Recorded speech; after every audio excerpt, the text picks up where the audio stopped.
bomba, como diz o nosso locutor Oliveira Júnior, sempre no começo do nosso programa aqui. Muito bem, William De Luca. Tem novas apurações de Leandro Demore, Jamil Chad, que já está aqui na ponta da linha para conversar com a gente, a respeito dos envios ilegais de documentos de contas da Odebrecht, da Suíça para a Força-Tarefa da Lava Jato. Então, quando o procurador da Suíça, história que a gente vem conversando aqui no CL Notícias, avisa que os documentos foram enviados de forma ilegal, tem uma série de conversas para tentar construir uma narrativa para minimizar mesmo essa ilegalidade na imprensa brasileira como um todo e para tentar passar essa imagem de legalizar os documentos. Antes eu queria contextualizar, a gente tem um VT, inclusive, para você entender o que é essa operação spoofing.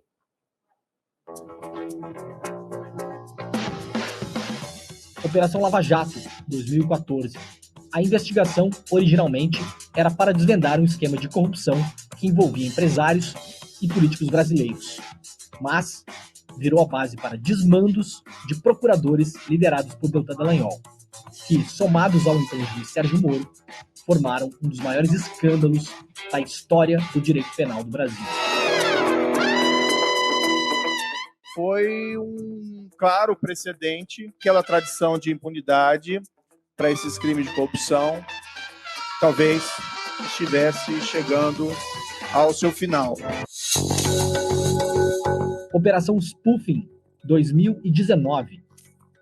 Criada para investigar a invasão a conversas dos procuradores da Lava Jato por hackers, acabou por revelar, através de mensagens trocadas pelo aplicativo Telegram, uma trama ilegal.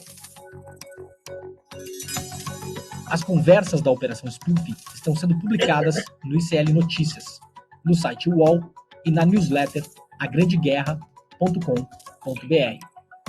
As mais recentes reportagens mostram negociações clandestinas entre procuradores brasileiros, suíços e norte-americanos. Revelamos como procuradores brasileiros costuraram em sigilo com os norte-americanos e suíços a repatriação de uma multa bilionária paga pela Petrobras nos Estados Unidos. Parte desse dinheiro iria parar nas mãos de uma fundação privada criada e gerenciada pela própria Lava Jato. O STF barrou e agora, graças ao nosso jornalismo, o Tribunal de Contas, a Advocacia Geral da União e a Polícia Federal investigam o caso. Hoje, mais um conjunto de conversas clandestinas vem à tona aqui no ICL. Jamil Chad aqui com a gente. Que importante mais essa reportagem trazendo esses detalhes para a gente. Jamil, bom dia para você. Querida, bom dia, bom te ver. William, Chico, bom ver vocês todos por aqui. Vou explicar essa nova fase, vamos dizer assim. Já que eles gostavam tanto de fase, né, Chico? Vamos usar exatamente as palavras, enfim.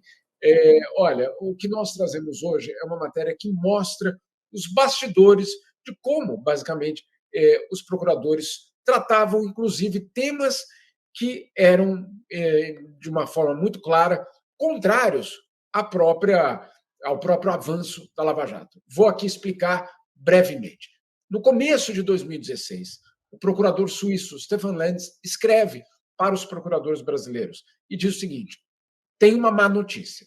A má notícia é que justamente o envio de dados sobre a Odebrecht, sobre as contas da Odebrecht aqui na Suíça, para eles, lá no Brasil, para vocês, no caso, aí no Brasil, esse envio aconteceu de forma ilegal. Quem decidiu isso? A Justiça Suíça decidiu isso. Não deu a oportunidade suficiente para que a Odebrecht pudesse se defender e evitar o envio dos documentos. E aí o que é decidido pela Justiça Suíça?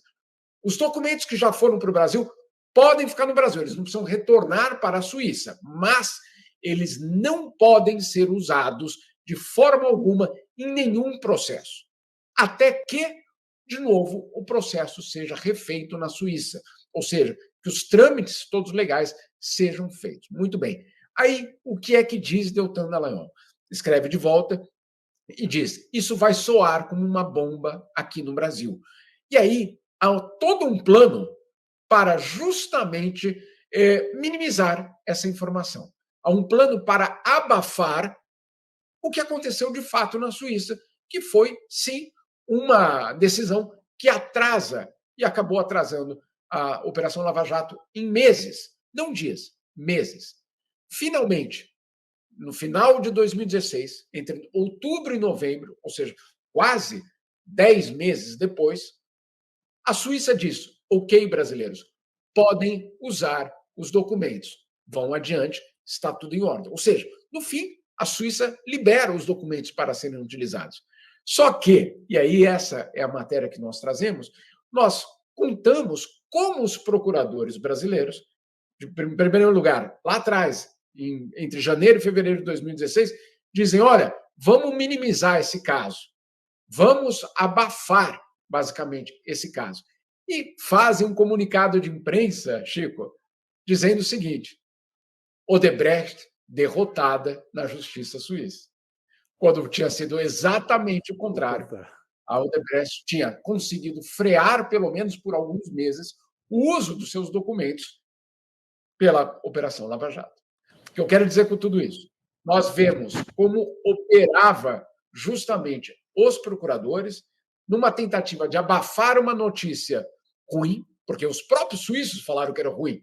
O próprio suíço começa a conversa dizendo: Chico, temos uma notícia ruim, né, que é justamente a impossibilidade de usar os documentos da Odebrecht naquele momento. Isso é muito revelador do que acontecia nos bastidores da Lava Jato. Isso não tem nenhum tipo de ilegalidade, como na matéria anterior, em relação aos trâmites, etc. Não. Mas revela que eles simplesmente não toleravam qualquer tipo de notícia que fosse contrária, justamente, aos objetivos da Lava Jato. E aí é muito impressionante, porque os procuradores começam falando: isso vai soar como uma bomba aqui no Brasil, para que alguns dias depois eles produzem um comunicado de imprensa, basicamente desvirtuando a decisão que tinha sido tomada na Suíça. É uma tentativa clara de manipular a opinião pública brasileira. Jamil, vamos destacar esse trecho aqui para a nossa audiência também poder acompanhar isso de perto, quando o Deltan diz que vai minimizar o fato aqui no Brasil. A gente tem agora o destaque aqui na tela. Se estiver tudo bem para você, Deltan Dallagnol dizendo: a essa altura, pretendemos minimizar a questão, dizendo que foi uma questão processual de direito interno suíço e que a Suíça entendeu que não se deve pedir às autoridades brasileiras que devolvam os documentos. Isso. Jamil, é impossível não ressaltar, a gente já falou sobre isso longamente, de forma até cansativa, mas a imprensa ela não pode ser usada para corroborar com uma narrativa, né? Isso é muito grave, o jornalismo não pode permitir isso. Muito grave, Gabi, só um segundo, Jamil, muito grave porque aquilo naquela altura mexia com decisões do Congresso, mexia com decisões das ruas, de mobilização ou não, mexia com o país de uma forma muito pesada. Não é só uma minúcia da justiça suíça, não, aquilo estava movimentando, é quem ditava o ritmo da política brasileira naquele momento. É isso mesmo, Chico. E olha, de fato, quando a Suíça autoriza os brasileiros a usarem os documentos, que isso acontece vários meses depois, aquilo é um momento chave da Operação Lava Jato, certamente. Ou seja, depois daquilo, há absolutamente uma transformação, inclusive da condenação no final da própria Odebrecht, dos seus dirigentes. Ou seja, aquilo foi um momento absolutamente fundamental. Agora, o que me chama a atenção, e eu acho que vocês colocaram aí de uma forma muito clara nesse diálogo do Deltan, ele diz muito claramente que ele não vai contar a verdade inteira, que ele não vai contar que os suíços estão impedindo que os brasileiros utilizem os documentos.